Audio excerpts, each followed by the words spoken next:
Assalamualaikum and greetings to everyone. We are from Group Raspberry Yogurt Cake and our topic for executive summary is online student engagement experience. Assalamualaikum and good morning, BINTI one and all. My name is Muhammad ZUHAIRI and I'm going to explain about the introduction of this article.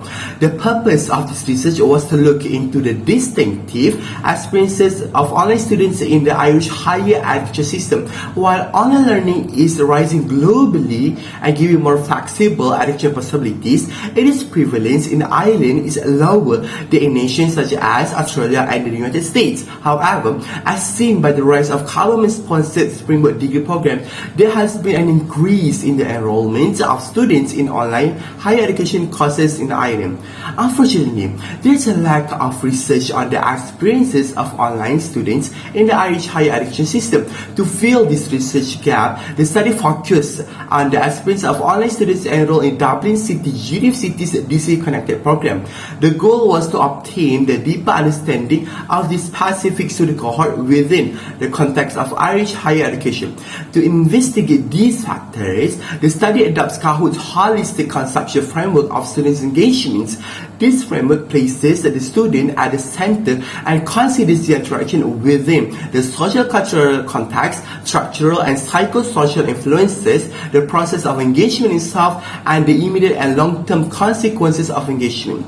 The study focuses specifically on factors that are particularly relevant to the online students. Engaging in online learning differs from face-to-face interactions due to the absence of physical presence and the reliance on technology-mediated teaching and learning. Understanding the distinct ways in which engagement manifests in the online learning environment is crucial for this study.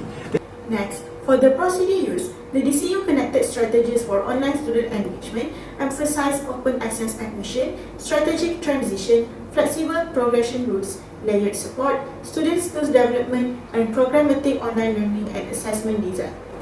To begin, they propose an open access admission policy, flexible progression routes, and the ability for students to choose their credit load to fit with life load. Secondly, for a strategic approach to transition, universities can provide online socialization courses, welcome emails, and phone calls during the pre-entry period. While during the on-entry period, whether on campus or online, they can include an introduction to their program, socialization with staff and students, and a campus tour and an overview of university support services. Next, for layered support, they can have a program team support, which can help to check in emails and phone calls to identify at-risk students, hold a program support hub on VLE, have module tutor support synchronous online seminars, evenings and weekends, hold asynchronous discussion forums, and provide email and phone support. In terms of skills development, online training can be given on how to use the VLE, online classes, and online library materials. Study skills should be taught in the first year's classes, and online workshops on study skills should be offered throughout the year. For learning design, courses should be made for online delivery using the ABC and Quality Matters methods. Lastly, for assessment design, a programmatic approach for assessment and feedback that is connected with learning objectives and learning resources is suggested. It includes a method for presenting precise assignment briefs, a 3-word turnaround on assignment feedback utilizing consistent, detailed feedback forms, a range of assessment methodologies, and group work that encourage a feeling of belonging. The people who took part in this case study were chosen with the help of purposeful sampling. 24 adult online students agreed in writing to take part in the study during the 2016 to 2017 school year. There were 7 men and 17 women in the group. The subjects' age ranged from 21 to 63, with an average age of 39. They came from different parts of Ireland. The data was taken in 2 ways. Firstly, through 2 semi-structured conversations with each participant at the middle and end of the school year, and secondly, through notes in each person's learning portfolio about what they learned in the sociology lesson. With the help of a private Adobe Connect classroom, the interviews were done live in real time. Participants wrote 5 pieces for their learning portfolios, about 1 a month over the course of the school year. The issue of power was dealt through the use of institutional gatekeepers to access the study participants. An iterative model of data collection and analysis was adopted. The analysis followed a data-led thematic analysis approach based on Brown and Clark's 6 phases and consisted of several cycles of coding, thematic generation, refining, and reviewing themes. The findings encapsulate the experiences of online students engaging with an undergraduate sociology module. There were 5 themes constructed during the analytical process. First is peer community. In a given narrative, the role of peers as a part of the learning experience in the module and a source of support is highly valued. The students expressed that engaging in discussion and debate with their classmates, both in the module discussion forums and through informal study group, enhanced their learning experience and deepened their understanding of sociology. Participant 12 emphasizes the importance of having classmates who encourage and engage in debates around various topics in sociology, whether it's during class, between break, or on online forums. Students formed informal study groups spontaneously, which met face-to-face, online, and on platforms like WhatsApp. They highly value the support, reassurance, and sense of community offered by their peers in these informal study groups. The WhatsApp group, in particular, are seen as extremely helpful when students encounter difficulties or have questions. The formation of both formal and informal communities by the students and tutors in the module fostered a sense of belonging to the program and played a crucial role in their learning approach. Being part of these communities was highly regarded by the participants. However, it's worth noting that studying online could be isolating for some participants. Participant 1 in particular expresses feeling lost and frustrated due to the lack of direction and interaction from the university. They mentioned that despite trying to organize themselves better, the absence of interaction with anyone has caused difficulties in their studies. Second is module support. The provided excerpt discusses the importance of support offered by module tutors in both synchronous online sessions and asynchronous discussion forums. The participant reported that attending and participating in tutorial was crucial for their learning, socialization, and progress in the module. Tutorials provided reassurance, interaction with peers, and clarification of difficult concepts and theories. The participants appreciate the structured discussion in tutorials where the tutors explain code, convention, theories, and perspectives related to the subject.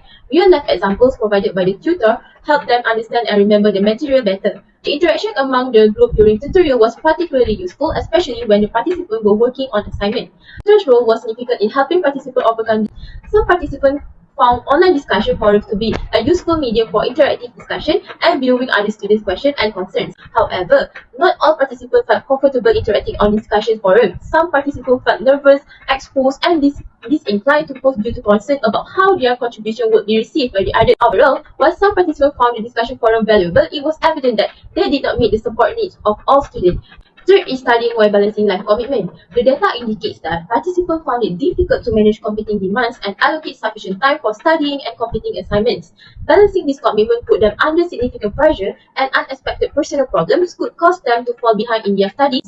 Time management was a persistent issue highlighted by the participants. They expressed concern about not having enough time to dive deeply into the course material and feeling stressed and worried about falling behind. The data also revealed that participants actively tried to plan their study schedules. Many created study schedules and task lists to help them stay organized. For some participants, this systematic approach proved effective in coping with coursework. However, for others, despite good intentions, time management challenge persisted, causing them ongoing stress and anxiety. Overall, the data emphasizes the difficulties faced by online students in managing their time effectively and finding a balance between various life commitments and their studies. Fourth is confidence. Some participants lacked confidence in their reading skill and had difficulty extracting information from text before starting their journey in third-level education. This feeling of self-doubt affected their perception of their own abilities. However, as the module progressed, some participants experienced a growth in confidence. Positive outcomes such as good assignment results and positive feedback validated their perceived abilities and helped them overcome their initial uncertainty. By actively addressing and overcoming their perceived academic weaknesses, some participants gained confidence in their academic abilities. They felt well prepared for future study and expressed readiness for the challenges of the next academic year. People who experienced this growth in confidence described their initial feelings of being overwhelmed and daunted at the beginning of the year. However, as they gained confidence, they felt more equipped to handle future assignments and academic challenges. Overall, the data indicates that participant confidence level varied throughout their academic journey. While self-doubt and uncertainty were initially present, participants were able to develop confidence through positive experiences, validation of their abilities, and proactively addressing their academic weaknesses. Last but not least, my approach to learning. Participants in the study described highly personal approaches to learning, indicating their study techniques, when, where, and how they learn. As self-directed study was the norm, participants developed individual techniques to aid their understanding of sociological contents, theories, and concepts. These approaches vary and include both traditional methods such as reading, annotating, and note-taking, as well as modern approaches utilizing online resources like YouTube videos, online lectures, podcasts, glossaries, articles, and recording of previous tutorials. Participants emphasizes the importance of reading the module text, often rereading them carefully while underlining and annotating key points. They also utilize internet resources to find additional article or video for clarification. Study techniques were highly personalized and participants provided visual examples of their note-taking approaches. Some used color coding to aid revision, while others highlighted key information and organized it in a notepad. They demonstrated creativity in finding time and space to study, adopting their schedules to accommodate their other responsibilities. The finding highlighted the importance of community, time management, organization skill, engaging and supportive online teachers, and multiple means of interaction in facilitating the engagement and success of the online student in this cohort. These factors play a significant role in helping participants develop skill, build confidence, and achieve positive learning outcomes. In conclusion, the DCU connected methods for online students engagement prioritize open access admission, planned transition, flexible progression routes, lay support, student skill developments, and programmatic online learning and assessment designs. These initiatives attempt to improve the learning experience and give full support to online students throughout their education. The peer community, MOHD support, and emerging life applications were key results from a case study involving 24 adult online students, confidence, and personalized tutoring methodologies. This finding emphasized the need for peer support, good model tutoring, addressing time management difficulties, increasing the confidence, and accommodating varied learning times to improve the online students' engagement and performance. As a result, the study's objective has been met. Thank you.